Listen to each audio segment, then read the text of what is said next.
Bom, o vídeo é curtinho, eu não sei se saiu som. Não saiu não, professor. Então, mas era só as 4 estações do Vivaldi tocando também. Tá. Eu vou então explicar um pouquinho aqui, né, qual é a ideia, tá? Em cima dessa primeira imagem do vídeo aqui, né? A ideia é muito simples, né? Você pega uma esferinha de isopor, né? Passa aqui uma varetinha aí dessas de churrasco mesmo, né? Pelos polos aqui da bolinha, né? E a ideia é que isso daqui fique paralelo ao eixo de rotação imaginário da Terra. Como é que eu faço isso? Né? Deixando aqui na vertical, né, essa esfera, você coloca ela aí apoiada numa haste, numa vareta qualquer, tá? E inclinado, essa vareta que vai aqui, né, para formar o eixo de rotação da Terra, você deixa inclinado exatamente da latitude do local, tá? O ângulo em relação à horizontal aqui, né? É a latitude do local. Por exemplo, aqui em Itajubá, no sul de Minas Gerais, nós temos uma latitude de 22,5 graus, né, aproximadamente aqui, sul, né? Então, é o polo sul que fica para a parte alta, o polo norte fica para a parte baixa. Tá? Isso é importante, porque com isso, né, você, a princípio, já está na inclinação correta, né, desse eixo. E o segundo aspecto que você tem que levar em conta é que esse eixo aqui tem que estar orientado na direção norte-sul local. Tá? Então, você precisa previamente saber onde é o seu norte e onde é o seu sul, né, para fazer essa orientação. Feito isso, né, assim que você dispor ela ao sol, aí num local qualquer, né, de modo correto, né, de que ela fique aí com essa inclinação e orientada na direção norte-sul, ela vai reproduzir exatamente o mesmo padrão de iluminação que a Terra está recebendo do Sol. Tá? Então, se você tem essas marcações aqui, né, dos trópicos, dos círculos polares e do Equador, você vai ver exatamente aí no equinócio, né, essa distribuição igual aqui nos 2 hemisférios, né, da parte iluminada. Se você tiver num solstício, essa iluminação vai estar mostrando, né, ou o hemisfério norte ou o hemisfério sul, dependendo do solstício que você considera, mais iluminado. Mas no caso do equinócio, você vê os dois. E para reforçar isso, então, né, eu faço aqui na apresentação, deixa eu adiantar um pouquinho aqui nesse ponto. Eu coloco aqui, mais ou menos alinhados, né, alguns alfinetes né, com cabeça aqui para eles poderem ter aí uma identificação melhor, e sempre perpendiculares aí, né, à direção radial dessa bola, né, de modo então que você repete aqui o mesmo padrão de iluminação que você teria se tivesse em cada um desses pontos, né? Então, é importante aqui a gente notar, né, que no polo aqui, por exemplo, você tem uma iluminação bem rasante no equinócio, né? Basicamente, ela para aqui exatamente em cima do polo, né? Ao passo que nos trópicos, né, você vai ter uma pequena sombra inclinada ou para o norte ou para o sul, dependendo do trópico que você esteja, e exatamente no Equador o Sol vai estar a pino, então a sombra não é processada, né? Ela simplesmente inexiste, né, ao meio-dia. Tá? E essa é uma forma muito simples, então, de você poder efetuar a sua observação, né? Uma coisa que você pode tranquilamente reproduzir em qualquer escola e em qualquer lugar, né? Basta apenas que tenha sol no dia, né? Sim. Professor, legal. Muito legal. Quem gosta muito dessa maquete também é o Erastótenes. Pois é. Erastótenes gosta muito dessa maquete. Isso, inclusive, você pode até utilizar para isso, né? Sim. Por exemplo, uma coisa que é possível de fazer, né? Você entrar em contato com alguma escola em algum lugar da Europa ou dos Estados Unidos, enfim, em algum outro lugar do mundo, dizer como é que está a sombra de vocês aí, né? Como é que está a sombra de nós aqui? Põe um alfinete em cada posição relativa e você vai reproduzir exatamente o comprimento de sombra que cada um tem naquele exato instante. E você pode conferir por uma live, por exemplo. É bem legal. Boa ideia. só uma perguntinha. Professor, como faz uma diferença, né? Aqui, principalmente aqui na região sul, a gente já percebi, incrível, gente, essa inclinação, né? Essa inclinação, sim.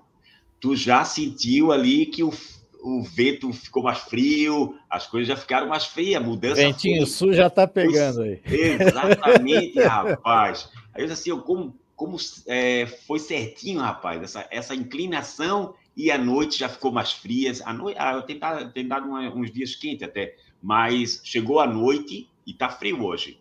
Hoje, chegou bem frio. Então, certinho, rapaz, o que é a inclinação do nosso planeta, né? Como faz é uma estação de transição, né? A gente está agora saindo do calor e encaminhando para o frio, né? Mas muito frio. E isso é nos dois hemisférios, né? Também eles estão saindo do inverno deles agora, abrindo a primavera, mas a primavera também no hemisfério norte, e a noite é bem friozinha também. Sim, né? Durante o dia tá ok, mas à noite a coisa esfria por lá também. É bem interessante isso. E nos dois polos aí, né? A turma que está nos dois polos agora é aquele sol trilhando o horizonte, né? O tempo todo.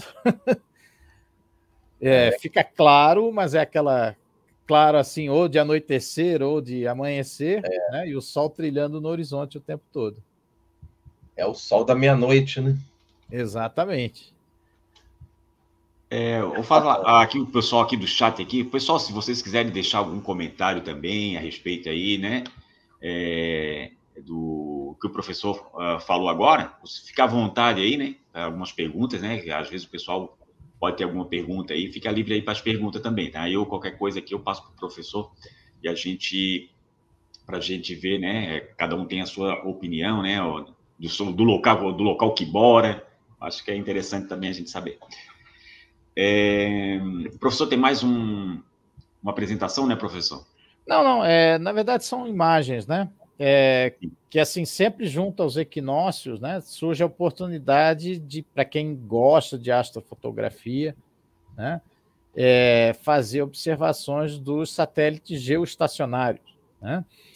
Então, lembrando aí, os satélites geoestacionários, né, são satélites que são colocados aí a uma grande distância, né, cerca aí de 42 mil quilômetros, né, uma órbita de 42 mil quilômetros de raio em relação ao centro da Terra, né, ou 36 mil quilômetros aproximadamente aí em relação à superfície da Terra. Né? Isso destoa muito dos satélites comuns que a gente costuma ver no céu aí passando, né, pouco depois de anoitecer, ou pouco antes do Sol nascer, que são satélites aí com órbitas baixas, né? Geralmente aí na casa entre 200 a 600 quilômetros de altura, incluindo aí a estação espacial e vários outros.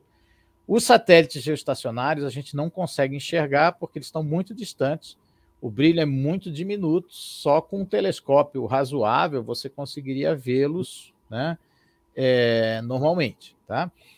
Mas nessas ocasiões do equinócio, o que acontece? O plano, né, dos satélites geoestacionários é o plano do equador da Terra. E a Terra, né, vai estar de uma inclinação tal em relação ao Sol que o Sol vai estar passando por esse plano. Então surge a oportunidade do Sol refletir diretamente nos painéis solares dos satélites geoestacionários e a gente receber esse reflexo aqui na superfície da Terra. Tá? Existe ali um escalonamento, né, mais ou menos, isso não é exatamente no equinócio, né, mas existe um escalonamento conforme a latitude da pessoa. Tá? Então, como aqui aparentemente para nós, né, o Sol está passando do hemisfério sul celeste para o hemisfério norte celeste, esse reflexo faz o sentido oposto, né? Então, ele primeiro vai atender ali as latitudes norte e depois ele vem descendo para as latitudes sul. Então, por exemplo, hoje e amanhã são os dias ótimos para eu observar da minha latitude aqui, né? Vocês aí do sul, Florianópolis, Porto Alegre, já é mais ali para o dia 31, dia 1º de abril, aproximadamente, tá? Que aí vai estar na posição ótima do reflexo. E aí é claro, né? Assim, mas eu consigo ver a olho. Em tese até conseguiria, né? Porque o brilho chega a atingir aí magnitude 3 positivo, né? Que é a magnitude aí um pouquinho acima da intrometida do Cruzeiro do Sul. A questão é que você dificilmente vai identificar isso, né? Porque você tem que passar ali horas olhando para o céu e perceber que vai, aos poucos, aquele brilho vai aumentando, não é uma coisa repentina. Então é muito difícil a pessoa perceber. Tem que ter um conhecimento muito grande ali daquela região do céu para perceber isso. O mais comum é você fazer várias imagens, né, do céu e depois somá-las sem registrar. Né? Ou seja, vai aparecer as trilhas das estrelas, só que o satélite geoestacionário fica parado, né, em relação a você. E aí ele vai aparecer como um pontinho. Então, eu vou mostrar isso aqui para vocês. Tá? Isso são fotos que eu fiz no ano passado, porque esse ano aqui eu acho que o céu não vai permitir. Vamos lá.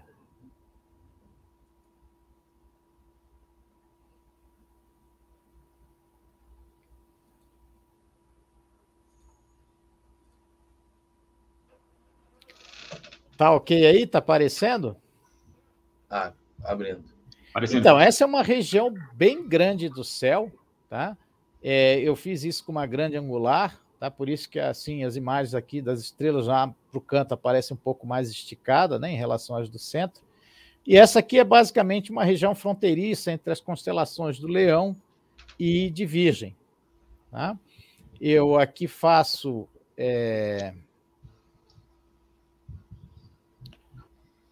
faço uma identificação mais ou menos de algumas estrelas, né? Filéu, Sigma-Léu, Beta Virginis. Tá?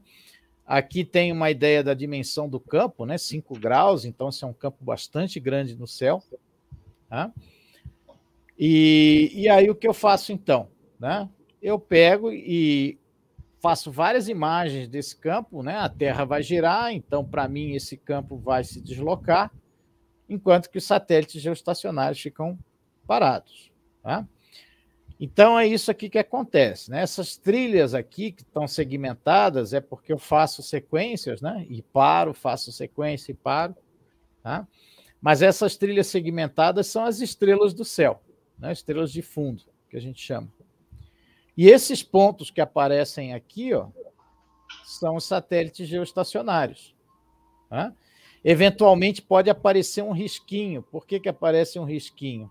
Porque esses são satélites geoestacionários inativos, né? Eles não corrigem mais a posição deles, eles ficam oscilando no plano geoestacionário para cima e para baixo. Né? E aí aparece um risquinho aqui. Né? Alguns satélites são colocados no plano um pouquinho, inclinações, né? Um pouquinho diferentes aqui do plano geoestacionário. Tá? Para para alguns fins aí mais práticos ou até mesmo para questões relativas a não superpopular, né, esse plano aqui que é bastante disputado, vamos dizer assim. Né? E aqui eu fiz as identificações desses satélites, né, que nos atendem, alguns nos atendem aqui, né, na parte de telecomunicações, tá? E outros são relacionados aí à parte de clima, né, de acompanhamento do clima. O Intelsat 9 está fora de ação, né? Ele está oscilando, e o TDRS-12 também está fora de ação. Né? Por isso que eles oscilam aí sem parar.